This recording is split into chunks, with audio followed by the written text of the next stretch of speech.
Zachary Taylor entered American history as the hero of the Mexican-American War and the 12th President of the United States. His public image was almost caricatured, a blunt but honest soldier, a man of simple habits, someone who never sought politics, but was carried into power by military glory and popular charisma. To his contemporaries, he was old, rough, and ready, a safe, uncomplicated figure meant to unify a fractured nation. But behind this straightforward biography lies a story rarely told aloud. It does not begin in the halls of the White House, but far away, in New Orleans, where in 1849, strange whispers began to spread. The city bustled with trade, shipping, and intrigue. But on the outskirts, along St. Claude Street, there stood a house people spoke of only in hushed tones. At night, a black carriage without crests or lanterns would stop at its gates. From inside came the sounds of children laughing, then crying, sometimes screaming. The shutters were always drawn, and no neighbor ever saw who truly lived there. Soon, rumor gave the mystery a name. Some claimed that within that house lived the secret family of Zachary Taylor, a woman and 2 twin daughters. They were kept hidden from the world, taken outside only at night. Some whispered the children were gravely ill. Others, more superstitious, said they bore the mark of the devil. Official records from the period are silent. Census rolls list no residents at that address. Church books, which usually documented baptisms and burials with care, suddenly show gaps for those years. It is as though someone deliberately erased the existence of an entire household. And yet, a few fragments remain. In a New Orleans police report from October 1849, one entry stands out. Residents of St. Claude Street complain of children's cries at night. The house belongs to a person identified only as T. Patrol investigated. All doors and windows found locked. No signs of intrusion. Inhabitants did not respond. This dry line in an official document chills more than any ghost story. Who was hidden behind the initial T? Why did the patrol's visit yield nothing? And why, within a month, did the house suddenly stand abandoned, its windows boarded shut? Neighbors later told of stranger things. Even after the family vanished, they claimed the house echoed with children's voices, as though the walls themselves remembered. Some swore that candles flickered in the windows long after the place was empty. Others said they saw a woman in an old-fashioned dress, staring silently from behind the curtains. Historians have dismissed such accounts as superstition. Some argue it was nothing more than a political slander against the president. Yet too many details resist explanation. Why do the records remain blank? Why is the police report never cited in Taylor's biographies? Why was the house eventually torn down? And why does the land remain strangely avoided even today? One theory suggests Taylor did indeed keep a secret family in New Orleans, perhaps with a Creole woman whose existence would have ruined his career in scandal. Another, darker version claims the children were not ordinary, that something about them kept them hidden from the daylight world. Whether truth or legend, the mystery gnaws at the image of the simple soldier. In the life of America's first Southern president, there was a chapter someone tried very hard to erase. And so our story begins, with the house on St. Claude Street, the black carriage without a crest, and the family that disappeared into silence. A story where politics entwines with the supernatural, and the truth about Zachary Taylor proves far more unsettling than anything taught in schoolbooks. After Zachary Taylor's death in 1850, his life story was sealed into the safe mold of official history. In schoolbooks and newspapers, he was remembered as a blunt soldier, a modest farmer, and a president who stumbled almost accidentally into high politics. His biography was written as a tale without shadows. But beyond the pages of official chronicles lingered another story. The story of a house on the outskirts of New Orleans. A house that no longer exists. For decades, researchers dismissed the rumors of the black carriage and the cries of children in the night as urban legends, local folklore that grew in the shadow of the French Quarter. Yet in 1927, a group of history students from Louisiana State University uncovered something unsettling in the dusty archives of the New Orleans police. Among the forgotten files, they found a series of reports mentioning an unidentified residence on St. Claude Street. The documents noted repeated complaints from neighbors, disturbances at night, sounds of children crying, strange lights. But the strangest part was what happened next.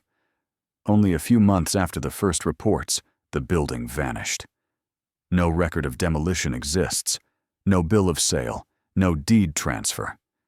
In the 1851 city maps, the lot is marked only as vacant, and for nearly 20 years afterward, no one built on the site. It was as if the land itself had been erased from memory. And yet, one personal account survived. A widow named Louise Arnault, the neighbor of the mysterious house, kept a journal that remained locked in her family's trunk until the early 20th century. Her words bring the legend chillingly to life. I saw light in the house at night. 2 voices sang, girls' voices, a song I did not know.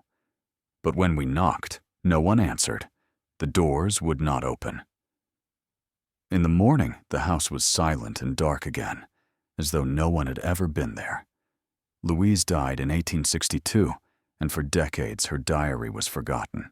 When it surfaced, it provided the first personal, living testimony that the house was not merely a rumor, it had truly stood on St. Claude Street. And then comes the most disturbing entry of all. In May 1850, only 2 months before Zachary Taylor's sudden death, Louise wrote that she saw the president himself entering the house in the middle of the night.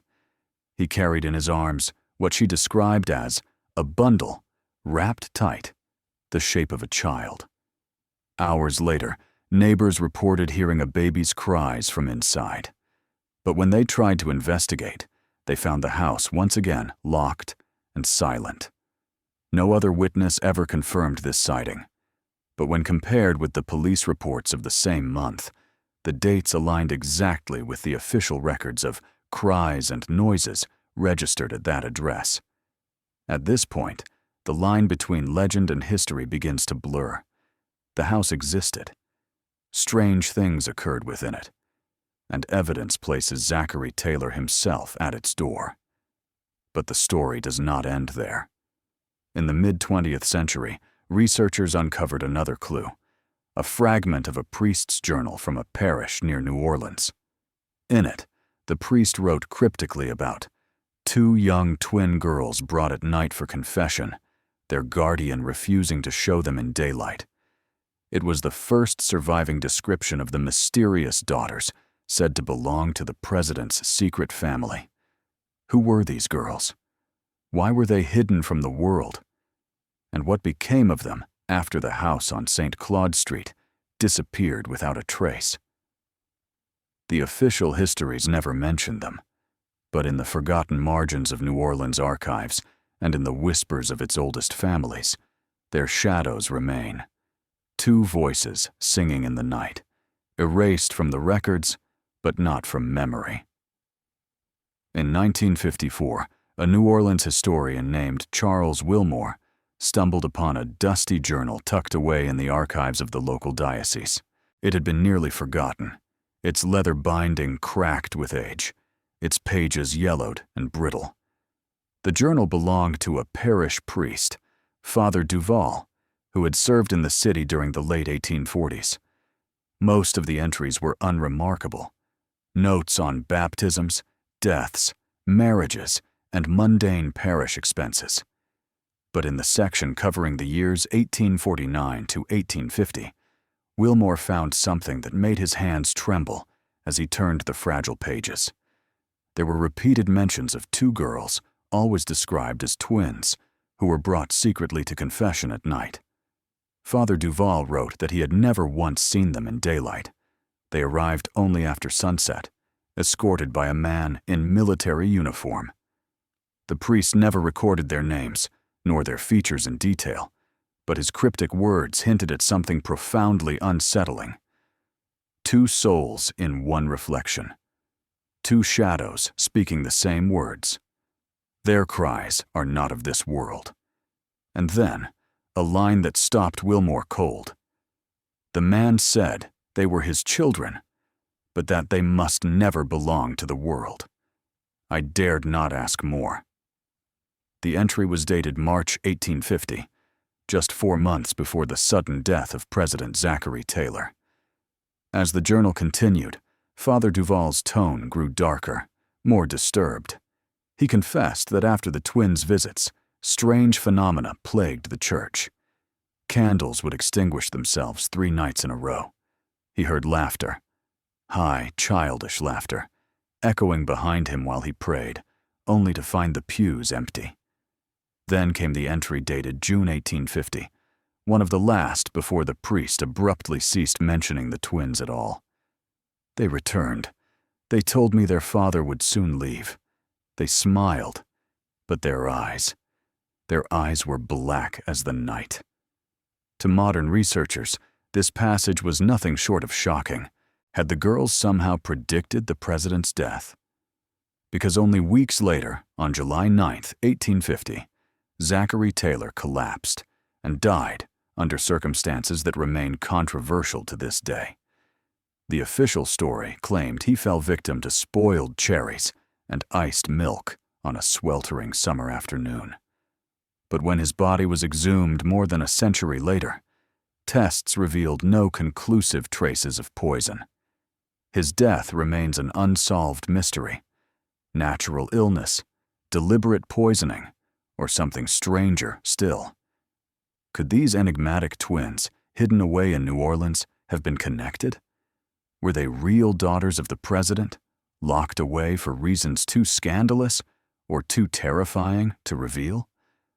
Or were they something else entirely, a living symbol of guilt, fear, or some darker inheritance? What makes the mystery more haunting is what followed. After Taylor's death, all mention of the twins simply vanished. No parish records, no police reports, no city ledgers. It was as though they had been erased, along with the house on St. Claude Street. And yet the shadows resurfaced more than a century later. In the 1970s, during the renovation of an old townhouse once owned by a New Orleans notary, workers discovered a forgotten album in the cellar. Inside were crude sketches, portraits drawn in pencil. Among them, one image stood out with a chilling clarity. 2 identical girls, their faces pale and expressionless, their eyes drawn entirely black. On the palms of their hands, the artist had carefully etched strange marks, symbols that scholars still cannot fully decipher. Beneath the sketch, a single handwritten caption was scrawled in faded ink: "The President's Daughters." In 1972, New Orleans historian George Sanders was commissioned to catalog a collection of old papers belonging to the Lafarge family, a once prominent line of notaries. Among the expected piles of wills, deeds, and legal contracts, his eye was caught by something entirely different: a small leather-bound album, tucked away beneath layers of dust. The book was filled with drawings, sketched in charcoal and pencil on yellowed paper. At first glance, they looked like ordinary 19th century studies, simple portraits, the kind an amateur draftsman might make in idle hours. But one detail stood out with startling clarity. Every single page was devoted to just 2 children. 2 girls. Twins. Page after page showed them in various poses, holding hands, seated cross-legged on the floor, or simply standing and staring straight ahead. Their resemblance was uncanny. Identical features, identical clothing, identical posture. But it was the details that unsettled Sanders. In several sketches, the girls' eyes were rendered as solid black pools, devoid of whites or pupils. On others, their palms were turned outward, and at the center of each hand, the artist had drawn a peculiar symbol, a circle intersected by jagged lines, resembling both a sun and a cross. The captions beneath the drawings were even more disturbing. Scrawled in uneven script, they read, "The President's Daughters. They watch. Soon the darkness will come." Sanders immediately brought the album to experts at the Louisiana Historical Society. Paper analysts dated the stock to the mid-1850s. But the most baffling discovery came from a chemist who studied the pencil. The graphite contained trace amounts of a rare mineral compound that was not commercially available until the 20th century. The finding raised a terrifying question. If the album truly originated in 1850, how could it contain a material unknown to that era? Was it a forgery, planted to mislead? Or was it connected to the same inexplicable anomalies hinted at in Father Duval's parish journal nearly a century earlier? The news of Sanders' discovery spread quickly, igniting debate among scholars and conspiracy theorists alike. Some dismissed the drawings as an elaborate hoax, but then another fact emerged, one that tied the sketches directly to the highest levels of power. The Lafarge family, whose house concealed the album, had long served as legal advisors to President Zachary Taylor. Records confirmed that the notary himself had traveled with Taylor's entourage during visits to New Orleans and managed the family's affairs there.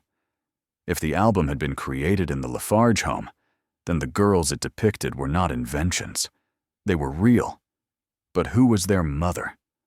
Why were there no baptismal records, no census entries, no trace of them in official history? One particular drawing seemed to offer a terrible clue. It showed the twins in white dresses, standing beside a coffin. The caption, a single word, sent chills down Sanders's spine. Father. Tests on the paper dated it to the summer of 1850, the very season President Taylor died. The implications were staggering. If the twins stood at his coffin, then they were present in the final days of his life, which meant the questions surrounding Taylor's sudden and unexplained death were no longer confined to spoiled cherries or political enemies. The true mystery lay in the children themselves. Speculation flourished. Some believed the girls were witnesses to a conspiracy against the president, hidden away to protect them. Others whispered that they were not witnesses at all, but participants, the agents of his death, a curse walking in human form. For decades, the album remained one of New Orleans' most disturbing artifacts, but its darkest confirmation came only years later, when another document surfaced from a private collection, the diary of one of President Taylor's aides. In its pages were references to nightly visits and secret gatherings in a house on the edge of New Orleans, meetings that involved a man in uniform, a priest, and two silent children who never aged and never opened their eyes in daylight. In 1987, among the belongings of the Harper family, descendants of a household staff member who had once served in the White House, a tattered leather-bound diary was discovered. The name inscribed on the title page was startling: Robert Hill, personal aide to President Zachary Taylor. Hill's service to the president had lasted scarcely a year and a half, from Taylor's inauguration in March 1849 until his sudden death in July 1850.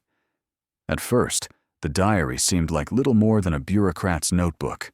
The early pages contained routine notes, schedules of cabinet meetings, briefings with senators, complaints about the president's recurring stomach ailments. But as the entries moved into the summer of 1850, the tone shifted dramatically.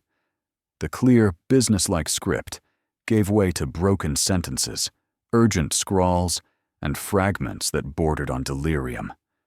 One passage, dated June of that year, read, "I swore to keep the secret, yet the secret demands to be spoken. They have returned. Two figures in white. The president calls them his daughters, though no one has seen them grow, eat, or sleep. They come only at night. They whisper in a tongue I cannot place. From this point, the entries spiraled further into darkness. Hill described the president leaving the White House in secrecy, accompanied not by his official guards, but by men Hill did not recognize. These journeys, according to the diary, always led south, to New Orleans. When Taylor returned, he looked haggard and drained, yet he insisted that all was under control. The most chilling entry was dated July 4, 1850, just 2 days before the president's collapse. Hill wrote, "Tonight, they sat at his table. 2 girls, dead and alive at once, their faces pale as wax, their eyes filled with shadows. They told him the time was near. The president did not resist. He listened to them as a father to his children. I am convinced they are the source of his sickness, but who will believe me?" 2 days later, Taylor attended Independence Day ceremonies at the Washington Monument site. Soon afterward, he fell violently ill. The official explanation was food poisoning from cherries and milk consumed in the summer heat. Within 5 days, he was dead. The diary suggests another possibility entirely. Most disturbing of all was the diary's abrupt ending. The final page had been torn out. On the inside of the leather cover, faintly etched in pencil, one word remained. Not them. Circle. What did Hill mean by circle? Was it a reference to the strange sigils, the intersected circles, sketched on the palms of the mysterious twins in earlier accounts?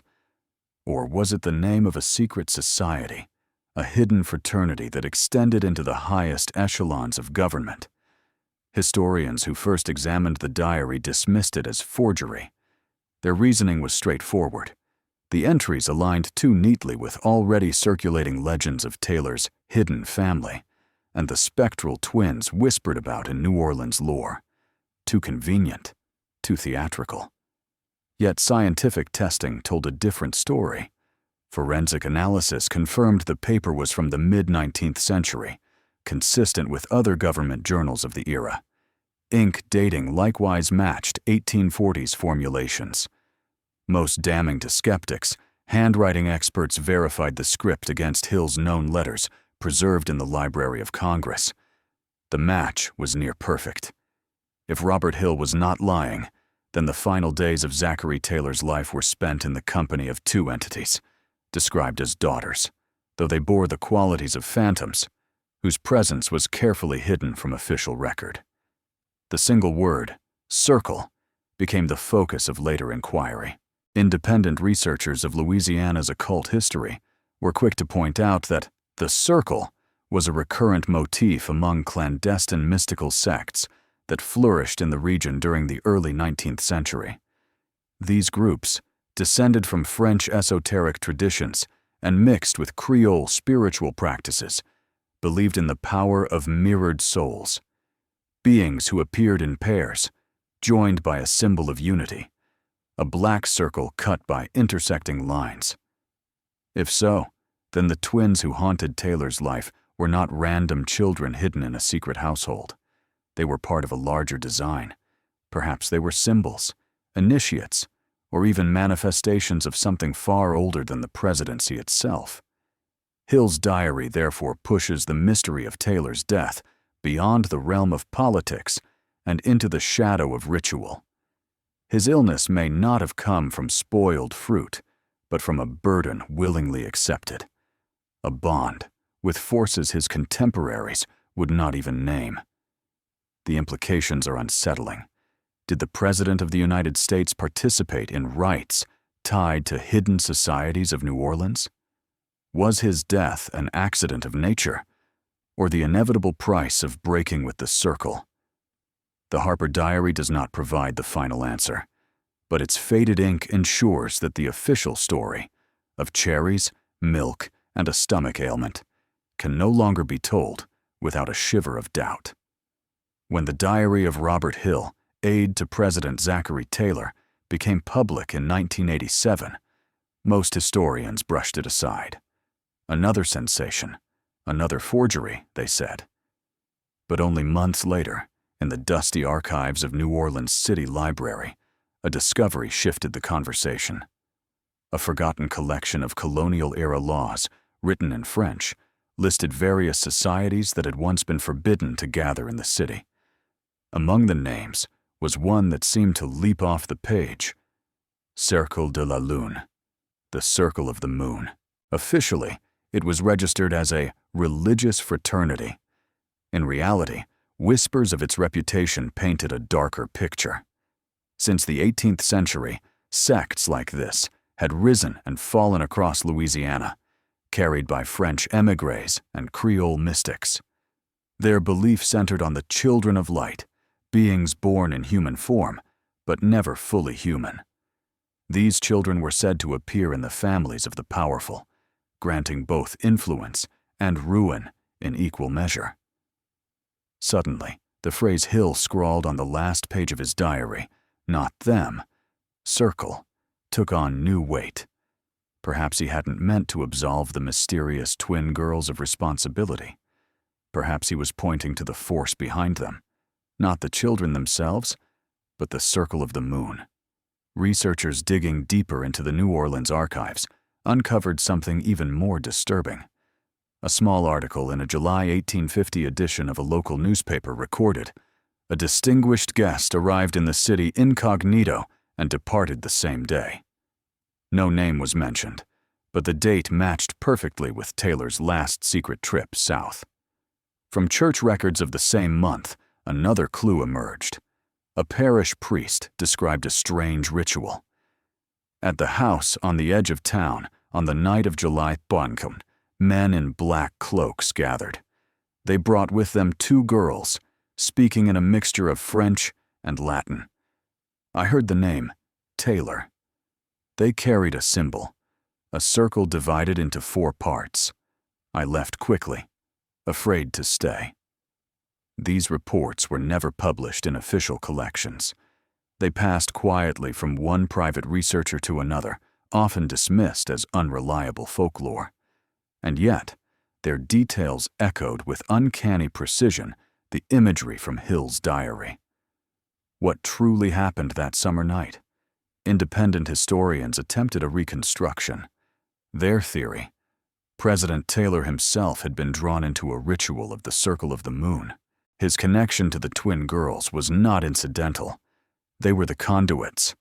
Without them, the ceremony had no power. That explained why they were seen only at night. That explained why Taylor listened to their whispers as though they were his own daughters. They were not children in the ordinary sense. They were keys, living instruments placed in the president's hands by forces he either did not understand or could not resist. The pivotal moment came on July 4th, 1850. Washington celebrated Independence Day in blazing summer heat. Taylor attended the ceremonies, raised his glass, and, according to witnesses, indulged in his favorite refreshment: cherries with cold milk. Hours later, he was writhing in bed, consumed by violent fever. The official story is familiar: food poisoning, a simple gastrointestinal illness, nothing more. Yet a private physician's notes, quietly preserved in a family archive, record something different. That night, in delirium, he spoke of children calling him away. He said he must follow. Within 5 days, the 12th President of the United States was dead. And with his death, the girls vanished. No parish record, no census entry, no burial registry bears their names. It is as though they dissolved with his final breath, leaving behind only rumors and fear. The story might have ended there, buried beneath the patriotic myth of a fallen hero. But in the 20th century, another piece surfaced. In the archives of the Massachusetts Historical Society, a single page from a notebook was found, its edges brittle with age. On it was drawn the same sigil the priest had described, a circle divided into 4 parts, with 2 small figures inside. Beneath it, written in careful script, was a caption: "Guardian of the Line." The date below chilled every researcher who saw it. 1865, the year President Abraham Lincoln was assassinated. If the symbol of the circle of the moon carried forward through decades, then Taylor's death was not an isolated mystery. It was the first public fracture in a hidden narrative, one that reached beyond his presidency, beyond the twins of New Orleans, and into the very heart of American leadership. It suggests a terrifying possibility. The circle did not die with Taylor. It endured. And if it survived the 1850s, it may have chosen new children of light among the descendants of those who shaped the nation. When Zachary Taylor's body was lowered into the ground in the summer of 1850, the official papers offered neat explanations. A sudden gastric illness, wrote the National Intelligencer. A natural fever, insisted others. The image of the 12th president as a war hero felled by spoiled cherries and warm milk became canon. But outside the official chronicles, a different story began to circulate. The first voice of dissent belonged to Dr. Thomas Matthews, one of the physicians summoned to the White House during Taylor's final hours. In his private journal, never meant for publication, he left a single entry that would remain sealed for more than a century. I saw his eyes. They did not look at us. He reached into the air as though grasping small hands. He whispered again and again, "Do not leave. Stay a little longer." I swear under oath he was speaking to someone none of us could see. This testimony might have been dismissed as the ramblings of a superstitious doctor, had it not resurfaced in the 1970s when Matthews's papers were donated to the University of Virginia. Yet far stranger evidence appeared in the parish records of New Orleans. Among the baptismal entries for July 1850 are two names, Elise and Claire. The priest noted them as children of unknown parentage, baptized only 2 days after the president's death. In the column for parents, there is a dash. In the column for witnesses, a crude drawing, a circle divided into 4 parts. Coincidence? Or were Elise and Claire the very same twins whispered about in Taylor's secret journeys? Historians remain divided, but the trail of the twins only grew more unsettling. By 1853, whispers spread through the French Quarter of 2 fair-haired sisters seen wandering together at odd hours. Shopkeepers said they never seemed to age. They appeared in alleyways, vanished into shadows, and were always together, mirror images of one another. These years coincided with the quiet resurgence of secret lodges in New Orleans, French-speaking societies, some of which carried the old name Cercle de la Lune, the Circle of the Moon. Their documents, when uncovered decades later, showed the same sigil, a circle split into quadrants. Then came the most disturbing discovery of all. In 1892, archaeologist Frederick Hall excavated a crumbling tomb in St. Louis Cemetery No. 1. Inside a small coffin, a child's coffin, he found no bones, only a silver medallion etched with the letters E and C. When Hall tried to preserve the find, local archivists intervened.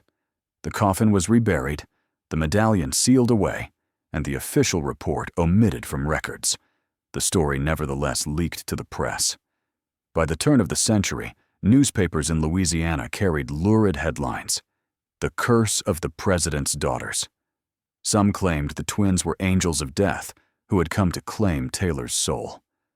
Others whispered that they were something far worse, not human at all, but emissaries of the circle who bound the president to their design.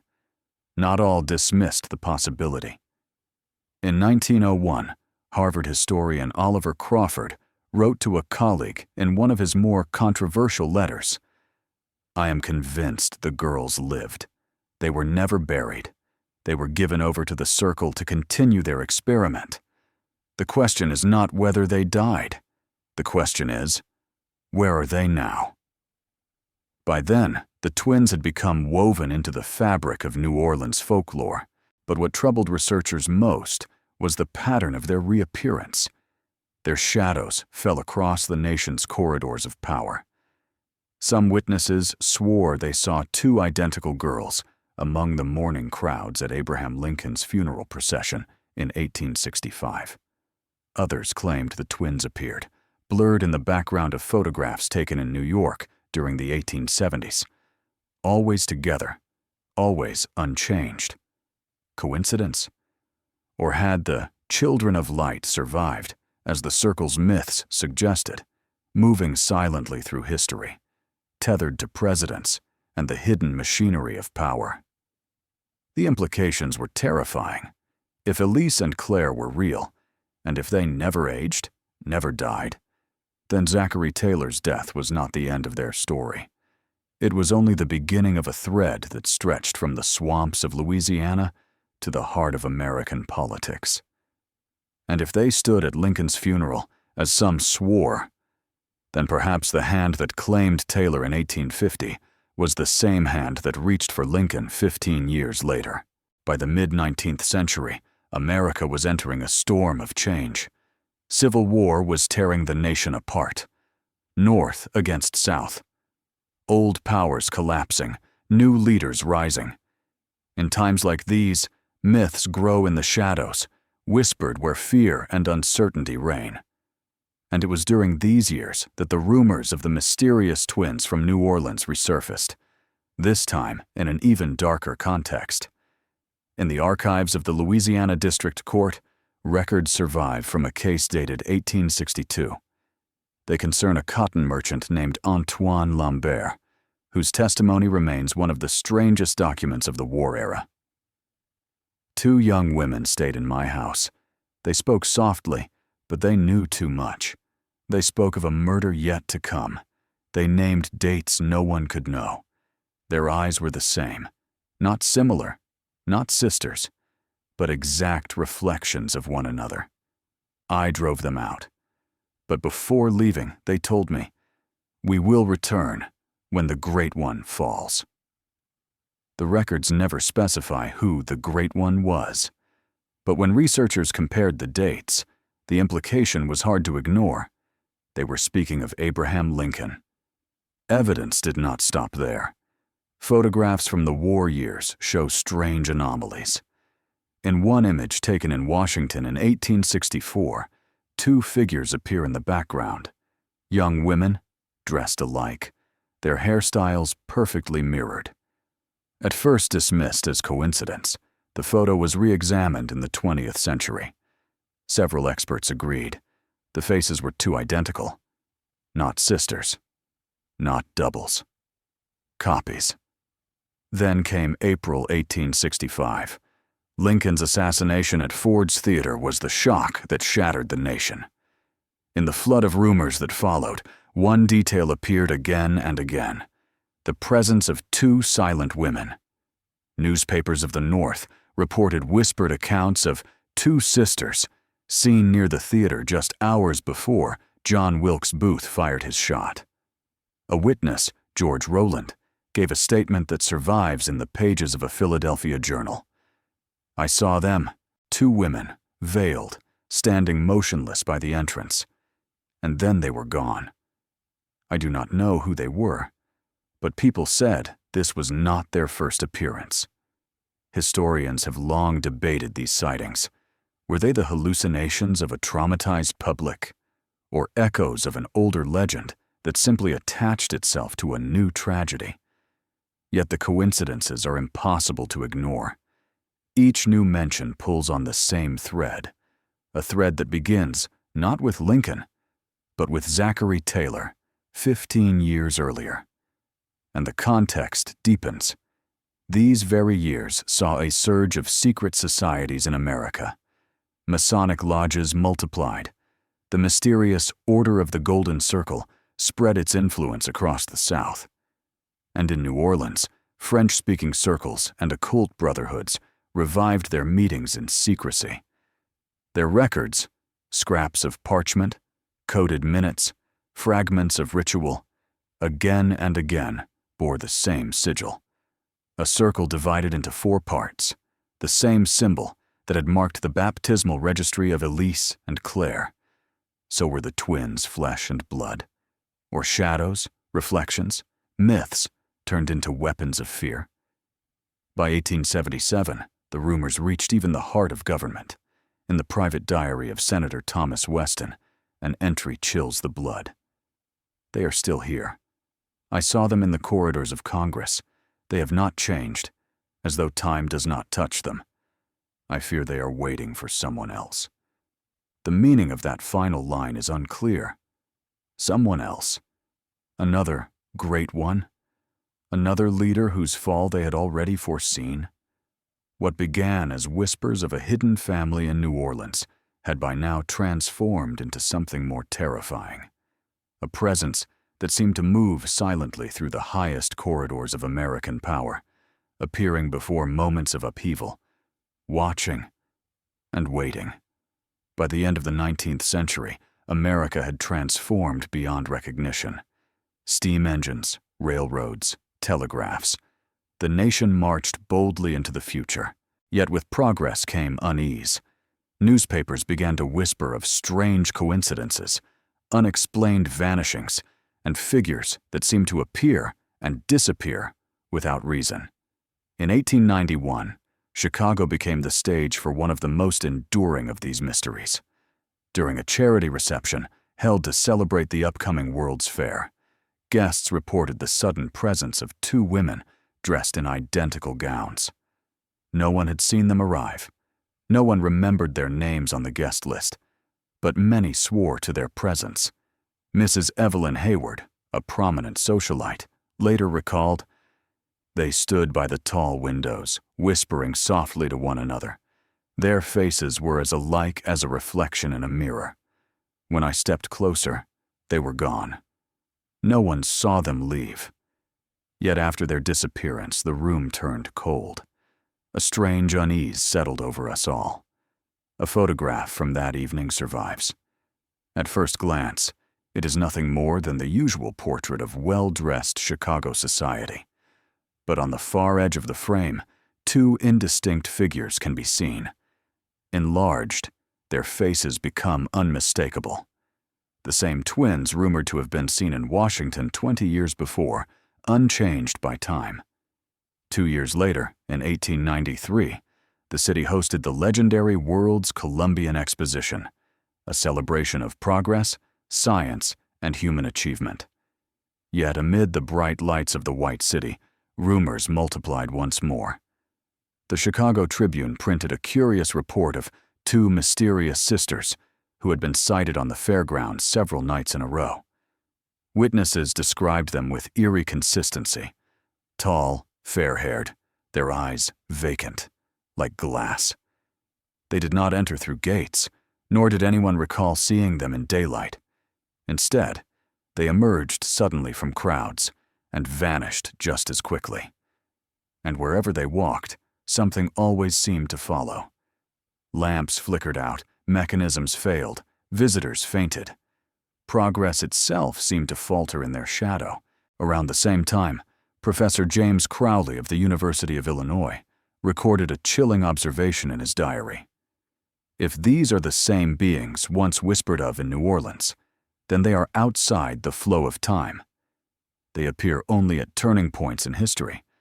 Perhaps they are not omens of disaster, but its heralds. By the close of the century, the twins had become part folklore, part terror. They were reported in New York, Philadelphia, even as far as San Francisco. Always the same description. Always appearing where change loomed large. But the most unsettling discovery lay not in rumors, but in an archive. Within the records of a Masonic lodge in Chicago appeared a cryptic entry dated 1895. They are bound to the blood of the great. They are the inheritance of a family not to be spoken of. Their shadows will follow America until the new century dawns. The implication was undeniable. The twins were not mere phantoms. They were living, bound to the bloodlines of America's ruling elite. If true, Zachary Taylor's hidden daughters were only the beginning. At the dawn of the 20th century, America stepped boldly into a new era.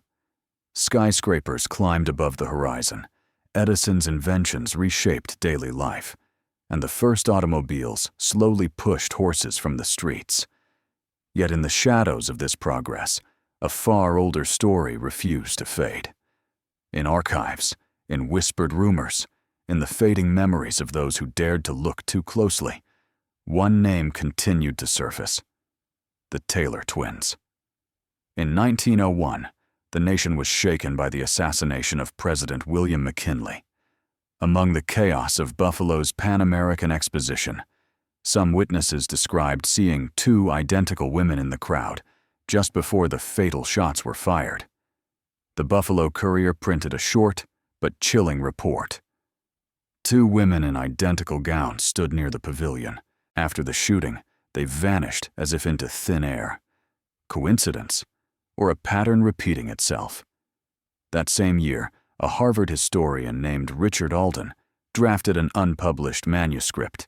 His words were stark. They are bound to the highest families. Their blood flows where the nation's fate is decided. Perhaps their role is to guard or to destroy. But with each decade, they return. And always near the seat of power. Alden's private research into the Taylor lineage uncovered a disturbing trail. Several branches of the president's descendants appeared in records only to later vanish. Births were noted, but names disappeared from ledgers years later. Where documents survived, a phrase sometimes appeared in the margins: the sister heirs. By the 1920s, the rumors had evolved into legends whispered across America's great cities. In New York, society pages hinted at mysterious women moving among the powerful: financiers, politicians, industrial barons. They were said to possess striking, almost unnatural beauty, commanding influence far beyond what propriety or logic could explain. Their descriptions matched those of the elusive twins first seen in New Orleans: tall, blonde, eyes both piercing and distant. The most troubling detail: they did not appear to age. A photograph taken in 1923 during a closed gathering at a Fifth Avenue mansion preserves their ghostly silhouettes. The image shows titans of industry, senators, and bankers gathered in celebration. And at the edge of the group, two women stare directly into the camera. The same features, the same symmetrical faces that appeared in Washington photographs of the 1860s, the same cold expressions seen in sketches from the Lafarge album decades before. Who were they? Ghosts? Descendants of Zachary Taylor? Or something beyond either? Documents uncovered in the Louisiana Masonic archives hint at an answer. There, the term les sœurs héritières, the sister heirs, appears repeatedly. They are described as guardians of the bloodline, women tied not just to Taylor, but to presidential dynasties stretching further. The names of Lincoln, Pierce, even Van Buren surface alongside the Taylor connection. The implication is clear and unsettling. The sisters were not isolated figures haunting one man's history. They were part of a broader, hidden lineage, a current of shadow running beneath the surface of American power. If this is true, then the story of Zachary Taylor was only the beginning. His death, his rumored daughters, the whispers of the circle of the moon, all of it may have been one chapter in a much larger saga. A saga in which presidents, bloodlines, and occult societies were bound together by two faces that never seemed to change.